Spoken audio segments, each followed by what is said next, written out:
որ կան 100,000-ավոր մարդիկ, իմ կարծիքով 200,000 Երևանում միայն անգամ,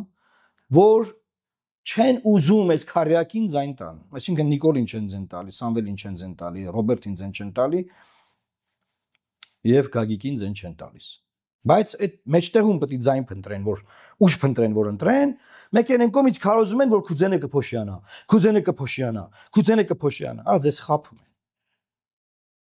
Եթե դուք գնաք ընտրական տեղամաս, ոչ թե խորհրդարան է լինելու 3 ուժից 4 ուժից, կարող լինի 6 ուժանոց, 7 ուժանոց խորհրդարան կարող լինի։ Եթե դուք ելնեք գնաք ընտրական տեղամաս, ու ձեր ոչ մի ձայն չի փոշյանա։ Ձեզ խափում են մտածելով, որ դուք կմտածեք ձեր ձայնը կփոշյանա, չգաք տակ Էդմոն Մարուկյանին ու դրա խաթեր գնաք տակ, ասենք, Սամվել Կարապետյանին, Ռոբերտ Քոչարյանին կամ Գագիկ Ծառուկյանին։ Բայց դուք եթե ուզենայիք այդ ձայնը տայիք, վաղուց այդ ձայնը տված կլինի, որտեղ իրանք վաղուց 4000 շավ են անում։ Իրանք ընտրողներն արդեն